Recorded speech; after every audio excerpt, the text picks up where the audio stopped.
Friends అందరికీ నమస్కారం. Welcome back to employees news today channel. ఉద్యోగులు, టీచర్లు, పెన్షనర్లకు సంబంధించిన ముఖ్యమైన అప్డేట్స్ అన్నీ కూడా ప్రతిరోజు మన ఛానల్ ద్వారా మీకైతే తెలియచేయడం జరుగుతుంది. మరొక ఇంపార్టెంట్ అప్డేట్తో మీ ముందుకైతే రావడం జరిగింది. వీడియో పూర్తిగా చూడండి, అలాగే తప్పకుండా లైక్ చేయండి. మరిన్ని అప్డేట్స్ కోసం ఛానల్ని వెంటనే సబ్స్క్రైబ్ చేసుకోండి. చాలామంది వీడియోస్ చూస్తున్నారు కానీ సబ్స్క్రైబ్ చేసుకోవడం లేదు ఫ్రెండ్స్. దయచేసి సబ్స్క్రైబ్ చేసుకోండి, అలాగే లైక్ చేసినట్లయితే మరింత మందికి వీడియో రీచ్ అవుతుంది. మరొక అప్డేట్ అయితే వచ్చింది. దసరా కానుకగా ఉద్యోగ పెన్షనర్లకు ఐఆర్డీఏలపై ముఖ్య ప్రకటన. ఆ వివరాలు అయితే కనుక ఈ వీడియోలో తెలుసుకుందాము. దసరాకు ఐఆర్ ఇవ్వాలి, సీఎంకు ఏపీజీఈఏ వినతి.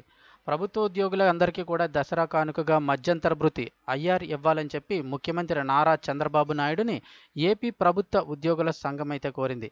ఆంధ్రప్రదేశ్ ప్రభుత్వ ఉద్యోగుల సంఘం ఏపీజీఈఏ రాష్ట్ర కార్యవర్గ సమావేశం శుక్రవారం నాడు విజయవాడలోని రాష్ట్ర కార్యాలయంలో రాష్ట్ర అధ్యక్షుడు కేఆర్ సూర్యనారాయణ అధ్యక్షతన అయితే జరిగింది. ఈ సందర్భంగా సూర్యనారాయణ మాట్లాడుతూ, గత ప్రభుత్వం 2023 జూలై 1వ తేదీ నాటికి 12వ పీఆర్సీ కమిషన్ను కంటి తుడుపు చర్యగా ఏర్పాటు చేసిందని ఆయన అన్నారు. కనీసం కమిషన్కు రూమ్ కూడా ఏర్పాటు చేయక కాలయాపన చేసిన నేపథ్యంలో మనస్తాపానికి లోనైన ఉద్యోగులందరికీ కూడా దసరా కానుకగా ఐఆర్ మంజూరు చేయడంతో పాటు హైకోర్టు విశ్రాంత న్యాయమూర్తి నేతృత్వంలోని 2025 ఉగాది నాటికి పీఆర్సీ అమలుకు చర్యలు తీసుకోవాలని ప్రభుత్వాన్ని కోరినట్లుగా తెలిపారు. అంతేకాకుండా గత ప్రభుత్వంలో ఉద్యోగుల సాధారణ భవిష్య నిధి అంటే జీపీఎఫ్కి సంబంధించిన కొన్ని కోట్లను అక్రమంగా దారి మళ్లించిన అధికారులందరిపైన కూడా చర్యలు తీసుకోవాలంటూ ఈ సందర్భంగా ప్రభుత్వాన్ని కోరారు. 15 ప్రభుత్వ శాఖల్లోని ఉద్యోగుల బదిలీలకు అనుమతిస్తూ ప్రభుత్వం ఉత్తర్వులు జారీ చేయడం పట్ల ముఖ్యమంత్రి చంద్రబాబు నాయుడికి ఈ సందర్భంగా సూర్యనారాయణ కృతజ్ఞతలు తెలిపారు.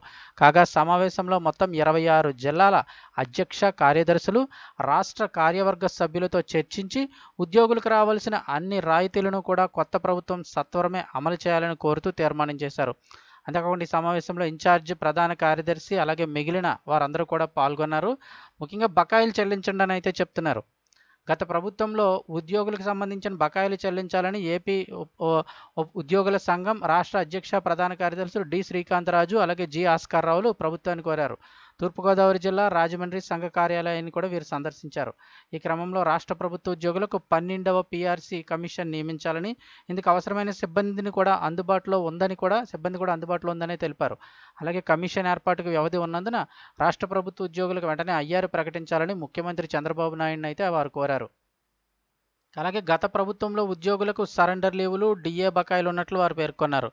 వీరిని జిల్లా అధ్యక్ష కార్యదర్శులు, రంగనాయకులు అలాగే మిగిలిన వారందరూ కూడా కలిశారు. సో ఉద్యోగుల సంఘాలన్నీ కూడా దసరా కనుక ముందుగానే అడుగుతూ ఉన్నారు. ఈ దసరాకి అయితే కనుక అయ్యారు అలాగే డిఏకి సంబంధించిన బకాయిలన్నీ కూడా ఇవ్వాలని చెప్పేసి అడుగుతున్నారు. దీనిపై మరి ఏపీ ప్రభుత్వం ఎలా స్పందిస్తుందని అయితే చూడాల్సి ఉంది.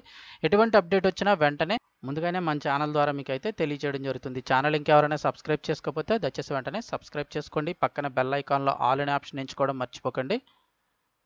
నేను తర్వాత చేయబోయే ప్రతి వీడియో కూడా మీకు ముందుగానే నోటిఫికేషన్ అయితే వస్తుంది.